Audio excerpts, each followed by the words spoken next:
Imagine a silence so thick it feels like a physical weight against your skin. A silence that has persisted for nearly 4,000 years beneath the heavy, damp silt of the Ganges Basin. Now, imagine a lone farmer in the year 1822 in a small village called Bithor near Kanpur. The sun is a punishing disk of copper in the sky, reflecting the very metal he is about to strike with his primitive plow. He expects the resistance of a stubborn root or perhaps a common river stone. Instead, there is a dull, metallic thud, a sound that does not belong in the agricultural rhythm of the 19th century. He reaches down, clearing away the scorched earth, and pulls from the ground a heavy, green-tinged object. It is cold despite the heat.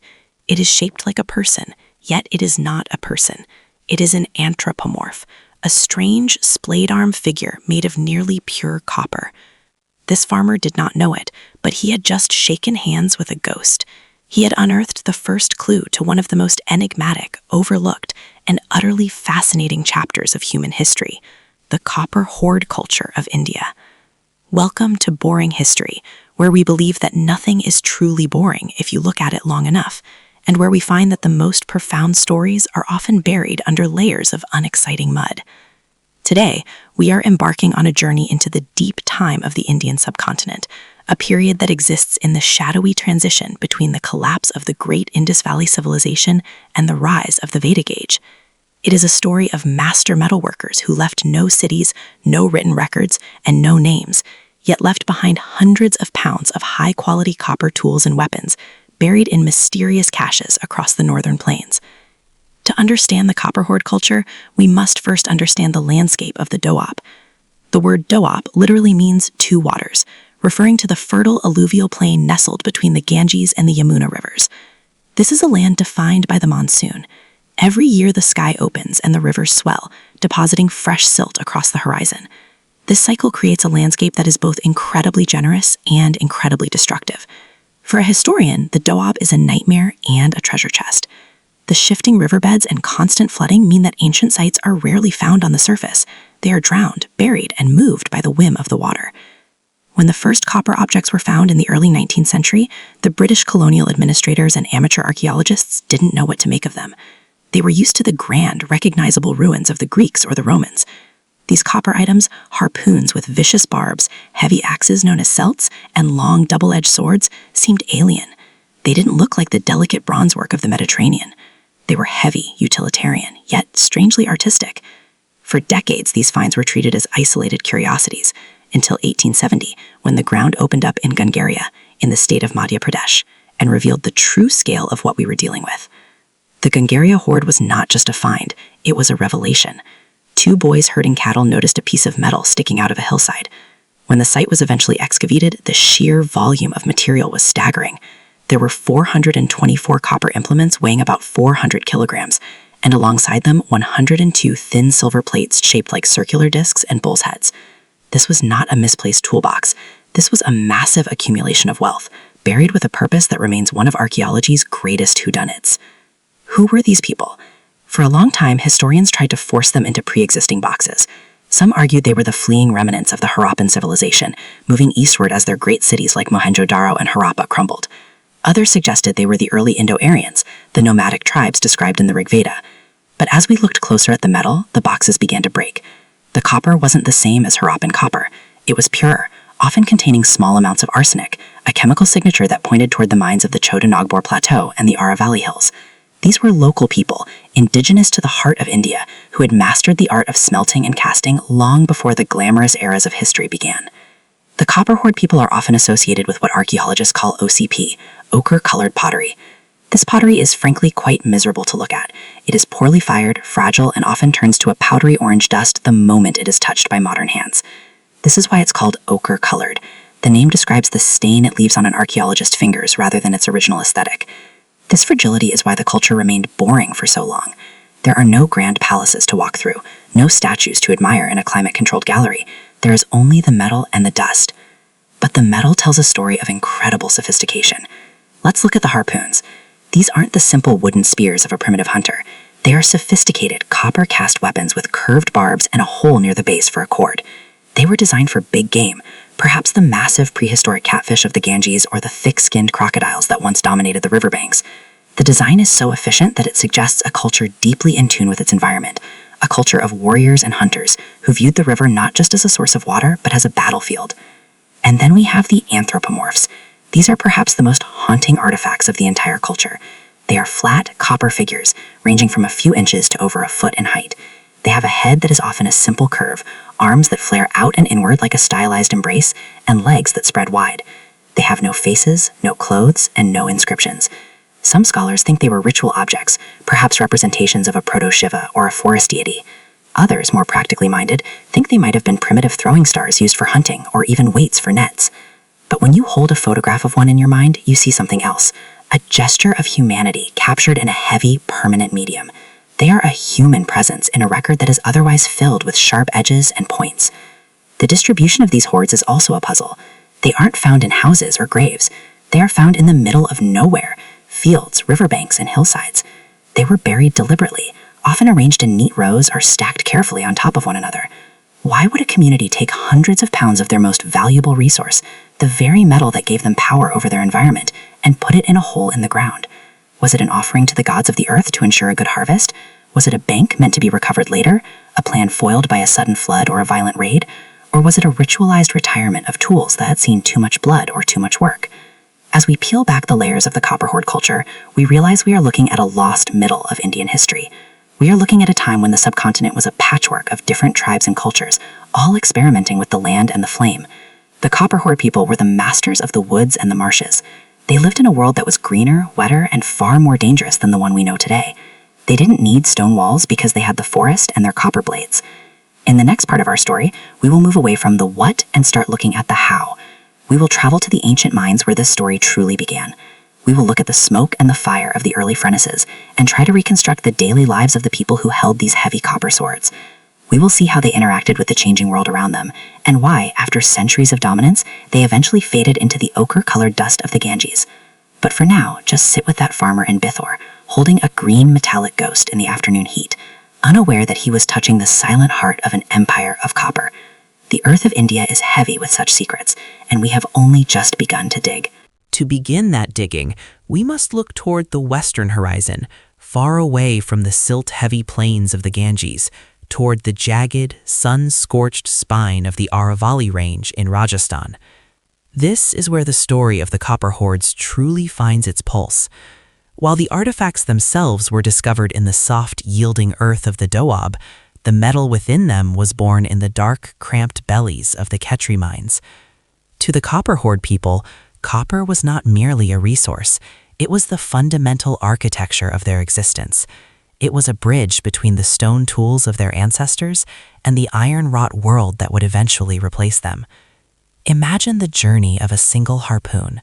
Long before it was buried in a ritual pit or lost in a riverbed, it was a vein of chalcopyrite ore locked within a wall of ancient rock. The mining process of the 2nd millennium BCE was not a matter of industrial scale, but of intimate, grueling persistence. These early miners used a technique known as fire setting. They would build massive wood fires against the rock face, heating the stone until it glowed with a dull internal heat, and then they would throw cold water against the surface. The resulting thermal shock cracked the mountain. With stone hammers and bone wedges, they pry the ore loose, piece by laborious piece. It was a rhythmic, violent dialogue between man and mountain, conducted in the flickering orange light of torches, deep underground. Once the ore was extracted, it had to be processed. This is where the boring history of metallurgy becomes a fascinating study in early chemistry. The ore was crushed into fine powder using granite grinding stones, then washed to separate the heavy, metal-bearing minerals from the lighter gangue or waste rock. The resulting concentrate was then fed into small, clay-lined pit furnaces. These were not the towering blast furnaces of the modern age, but humble, bowl-shaped depressions in the earth, barely 2 feet across. Yet within these small circles, the copper hoard people achieved something miraculous. By using charcoal as fuel and blowing air through clay tuores, primitive pipes, they pushed the temperature of the fire past 1,085 degrees Celsius.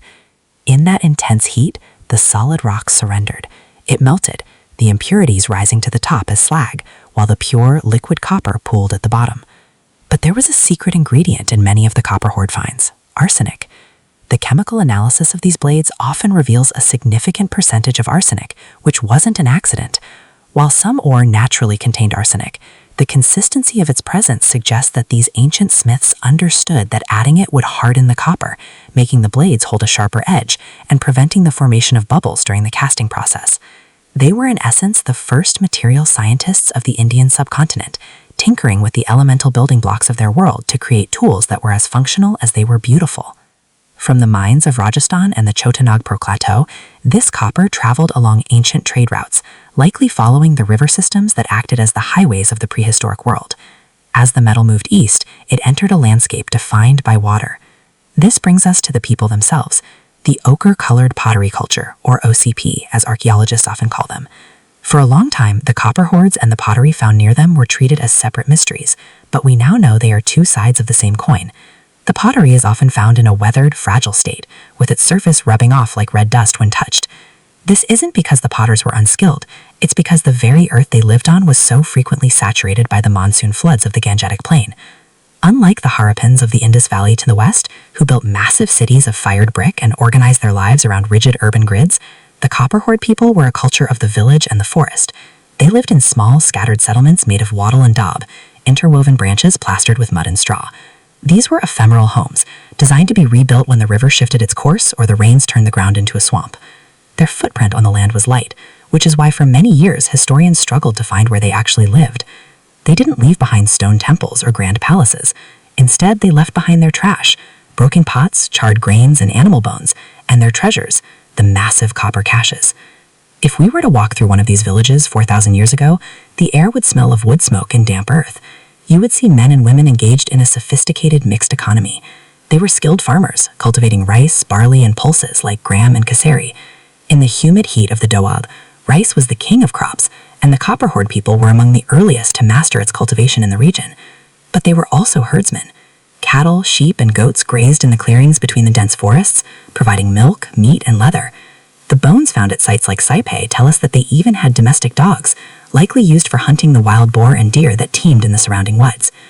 This was a world of abundance, but it was also a world of constant labor.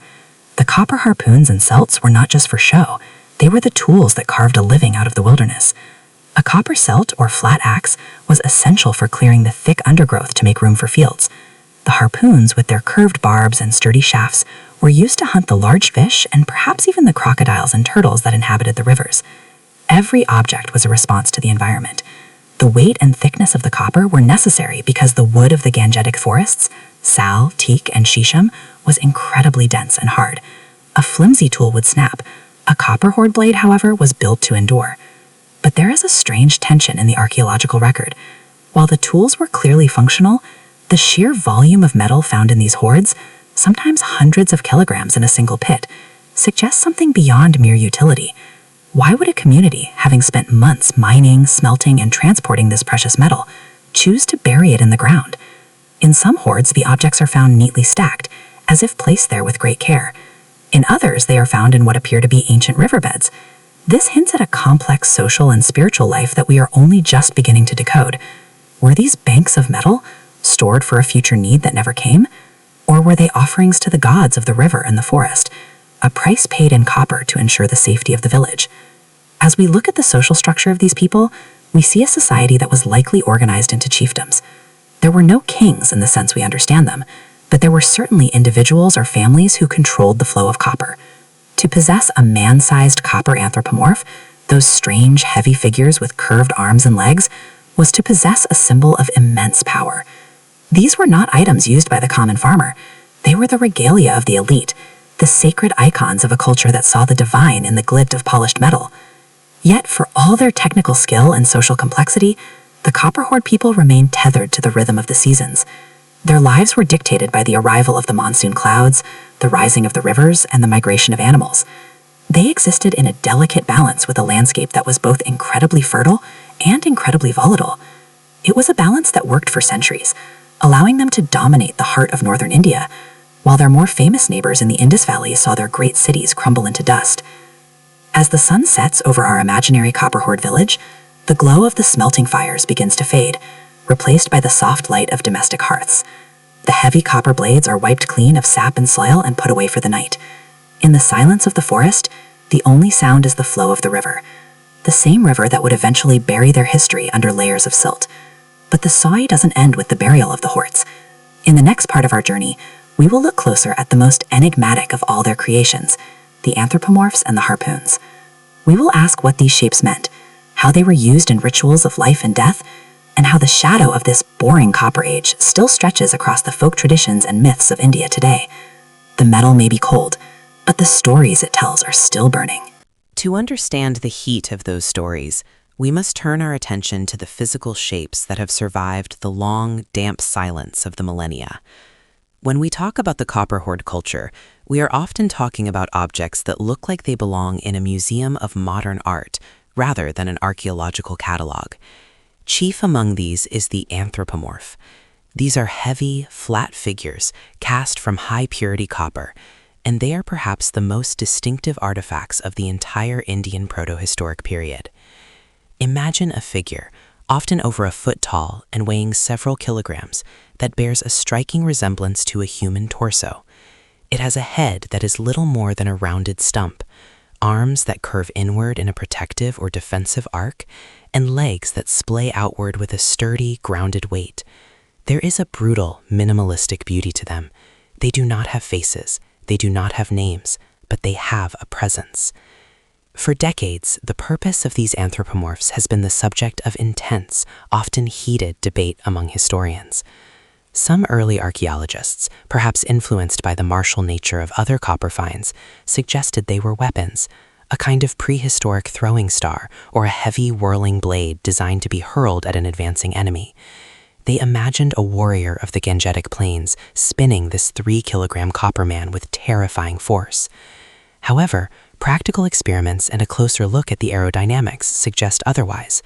The weight is too unbalanced, the edges often not sharp enough for such a specialized purpose. Others have suggested they were skin rubbers used in bathing, or perhaps specialized tools for leatherworking.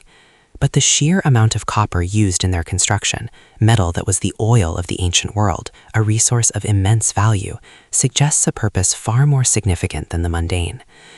Most modern scholars lean toward the ritualistic. These were likely cult objects, perhaps the earliest physical manifestations of the gods that would later populate the vast Hindu pantheon. When you hold an anthropomorph, you are struck by its gravity, not just its physical weight, but its symbolic weight. In some modern Indian villages, when these ancient figures are accidentally unearthed by a farmer's plow, they are treated with immediate and profound reverence. They are often identified as icons of Shani, the deity associated with the planet Saturn, or as guardian spirits of the fields. They are smeared with vermilion and placed under sacred peepal trees, re-entering the cycle of worship after 3,000 years of burial. It is a haunting thought that an object lost for 30 centuries can be pulled from the mud and instantly recognized by a local community as something holy, even if its original name has been swallowed by time. If the anthropomorph represents the spiritual mystery of the Copper Hoard people, then their harpoons represent their mastery over a landscape that was as dangerous as it was fertile. These are not the delicate bone points of hunter-gatherers. These are celt harpoons, formidable instruments of copper that display a sophisticated understanding of metallurgy and design. They feature a stout central rib for structural integrity and a series of sharp backward-pointing barbs that ensured once the weapon struck, it would not be easily dislodged. Near the base of many of these harpoons is a small perforated lug, a hole meant for a tethering cord. These were weapons designed for the giants of the ancient rivers. The Ganga and Yamuna of 4,000 years ago were not the channeled, depleted waterways we see today. They were vast, shifting systems of water that teemed with life, including massive crocodiles and prehistoric fish of a scale we can barely imagine. Yet, like the anthropomorphs, many of these harpoons show a puzzling lack of wear.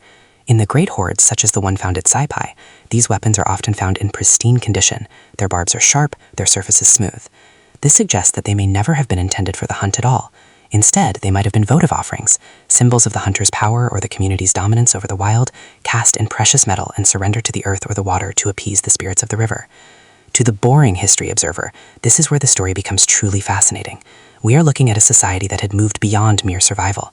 They had the surplus wealth and the specialized skill to take large quantities of valuable copper and waste it by burying it in the ground.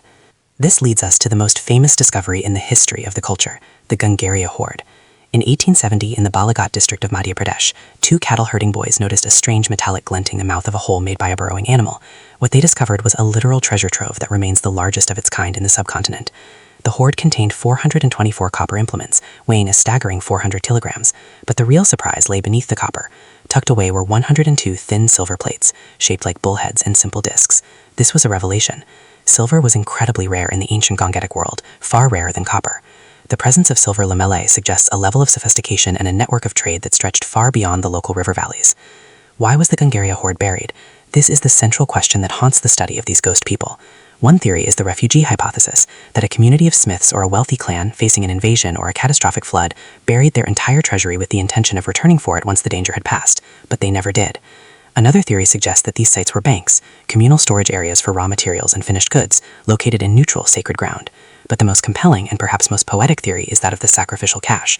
In this view, the burial was the final act of a ritual. The copper was not being stored, it was being given back. Just as the river gave the silt that grew their hops and the ore that provided their metal, the people gave back to the river and the earth in the form of these massive deposits.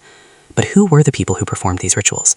When we look at the Indus Valley civilization, we see their faces in terracotta figurines, we see their skeletons in organized cemeteries. With the copper hoard culture, we have almost nothing. They are associated with a specific type of pottery known as ochre-colored pottery, or OCP. This pottery is almost always found in a weathered, friable state, as if it had been tumbled in water for a very long time. This has led archaeologists like B.B. Lal to propose that the copper hoard settlements were destroyed by cataclysmic flooding. The ochre color is not the original finish, but a result of the pottery being waterlogged and its outer slip wearing away. This flood theory paints a tragic picture of the culture's end. It suggests a civilization that lived on the edge of the great rivers, thriving in the rich alluvial soil, only to be repeatedly overwhelmed by the very waters that sustain them. Perhaps this is why they buried their copper.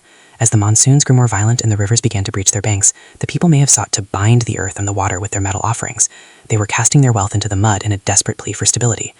As we stand on the banks of our imaginary river, watching the archaeologists of the 21st century carefully brush away the silt from a newly discovered celt or harpoon, we realize that the boring label of this history is actually a veil. Behind the cold, oxidized green of the copper lies a narrative of human struggle against a changing environment. These people were the bridge between the old stone world and the coming Iron Age. They were masters of the forest and the flood, creators of a unique aesthetic that owed nothing to the cities of the West. In the final part of our journey, we will explore the twilight of the copper hoards. We will look at how iron changed the landscape of India forever, and how the memory of these copper-wielding ancestors survived in the epic myths of the Mahabharata and the folk traditions that still pulse through the heart of the country today. The metal may have been buried, but its legacy was never truly lost. It was merely waiting to be rediscovered, one plowblade at a time. As the long, humid centuries of the second millennium BCE began to draw toward a close, the landscape of the Ganga-Yamuna Doab underwent a profound and quiet transformation. The heavy, monsoon-drenched forests that had once provided the fuel for the great copper furnaces were thinning, not just from the bite of the copper axes, but from a subtle shift in the global climate. The rains, once so predictable in their violence, became erratic. The great rivers, the lifeblood of the copper hoard people, began to migrate across the plains, leaving once fertile settlements stranded in beds of dry silt. It is in this atmosphere of environmental flux that we witness the twilight of the copper hoards, a period where the red metal began to yield its dominance to a darker, more utilitarian successor. The transition was not a sudden collapse, but rather a slow, grinding overlap of technologies. For generations, the smiths of the copper hoard culture had held a monopoly on prestige and power. Their harpoons and anthropomorphs were not merely tools, they were the physical manifestations of a social order that prized the mastery of fire and ore. But as the first millennium BCE approached, a new material began to appear in the archaeological record: iron. To the eyes of a copper hoard chieftain, this black metal might have seemed ugly, prone to rust and lacking the warm solar glow of copper. Yet iron possessed a quality that copper could never match: abundance and hardness. While copper required long-distance trade for tin or arsenic to make it truly durable, iron ore was scattered across the subcontinent, waiting to be unlocked by even higher temperatures. The arrival of iron marked the beginning of what archaeologists call the painted grayware culture, a period often associated with the early expansion of the Indo-Aryan-speaking peoples. For decades, historians struggle to understand the relationship between the boring, ochre-colored pottery of the copper hoard people and the sophisticated gray ceramics of the Iron Age. We now see them not as two entirely separate worlds, but as a complex tapestry of assimilation. The Copper Hoard people didn't simply vanish. They were the substratum upon which the classical civilization of India was built. They were the ones who had already cleared the dense jungles, who had identified the sacred junctions of the rivers, and who had developed the metallurgical foundations that would eventually forge the weapons of the great epics. This brings us to one of the most tantalizing questions in Indian history. Is there a memory of the Copper Hoard culture preserved in the Mahabharata? The geography of the Copper Hordes aligns almost perfectly with the heartland of the Kuru-Panchala kingdoms, the setting for the Great War of the Kurukshetra. When we read of the divine weapons or the astras wielded by heroes like Arjuna or Karna, we often dismiss them as pure fantasy. However, when an archaeologist pulls a massive 2-foot-long copper harpoon from the mud of Hastinapur, the very capital of the Kurus, one cannot help but wonder if these unique, specialized objects were the inspiration for the legendary arms of the poets. The copper anthropomorphs, with their curious arms and legs, bear a striking resemblance to the Vajra or thunderbolt of Indra, or perhaps the primitive forms of the deity Shani. These were not just ornaments, they were symbols of a power so ancient that by the time the Mahabharata was codified in Sanskrit, the actual method of their making had been forgotten, leaving only the mythic echo of their potency. The legacy of the Copper Hordes also lives on in the very fabric of Indian folk tradition. If you travel today to the tribal heartlands of Chhattisgarh, Odisha, or Jharkhand, you will find artisans practicing the lost wax casting method known as dokra art. While the scale and specific forms have changed, the fundamental relationship between the smith and the earth remains a mirror of the 2nd millennium BCE. The ritual importance of copper in India, the way it is used in temple vessels, in the sacred threads of the Brahmins, and in the healing amulets worn by villagers, is a direct inheritance from the Copper Hoard era. To these people, copper was never just a commodity. It was a living metal, a substance that bridged the gap between the mundane and the divine.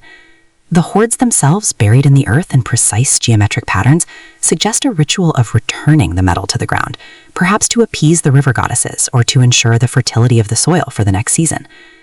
As the Iron Age took firm root, the specialized knowledge of the Copper Hoard smiths were redirected. The great harpoons were replaced by iron spearheads, and the ornate celts were replaced by heavy iron plows that could break the stubborn, sun-baked clay of the mid-Ganga Valley. This was the era of the second urbanization, the birth of the first true cities of the Ganges since the fall of the Indus Valley civilization. But these cities, Kashi, Kaushambi, Pataliputra, didn't rise from a vacuum. They rose from the agricultural surplus made possible by the clearing of the forests, a process started by the Copper Hoard ancestors. The boring history of a few hundred buried axes turns out to be the prologue to the entire story of settled life in northern India. In the 21st century, our understanding of this culture is being rewritten by sensational finds like those at Sonali. In 2018, archaeologists discovered burials containing copper-sheathed chariots, ornate swords with wooden hilts, and copper-decorated coffins dating back to nearly 2000 BCE. These finds shattered the long-held belief that the Copper Hoard culture was primitive or purely nomadic.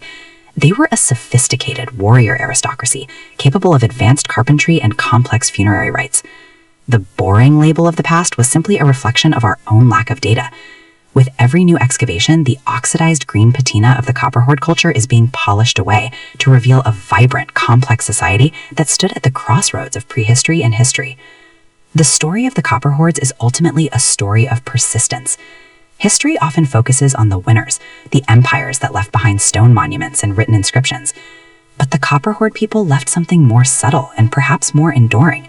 They left a blueprint for how to live in the heart of the monsoon lands.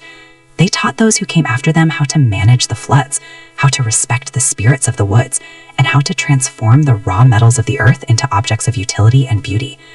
When we look at the modern farmer in Uttar Pradesh today, using a metal tool to turn the earth, we are seeing the final chapter of a story that began 4,000 years ago with a single copper ore being tossed into a charcoal fire. As we conclude this journey for boring history, we must rethink what we mean by the word. Is history boring because nothing happened, or is it boring because it happened so slowly that we fail to notice the magnitude of the change? The Copper Hoard culture didn't build pyramids or great walls. They built a foundation. They were the bridge between the stone and the steel, the village and the city, the myth and the man. Their metal was buried, yes, but it was never dead. It sat in the dark, cool earth of the Doab, waiting for the plow to strike it, waiting for the archaeologist to brush it clean, and waiting for us to finally listen to its silent metallic testimony. The sun sets now over the fields of the Ganga Valley, the same sun that once glinted off the polished surface of an anthropomorph 4 millennia ago. The rivers continue to flow, the silt continues to accumulate, and somewhere just a few feet beneath the feet of an unsuspecting traveler, another hoard lies waiting. It is a reminder that the past is never truly behind us. It is beneath us, supporting every step we take into the future. The boring history of the copper hoards is the history of India itself, unseen, enduring, and forged in the heat of 1,000 forgotten fires. The metal has returned to the earth, but the spirit of the makers remains, etched into the very landscape they once claimed with their red gold blades. This is not just a story of copper, it's the story of how we became who we are, one buried treasure at a time. This concludes our exploration of the copper hoard culture. History is never boring when you realize you are standing on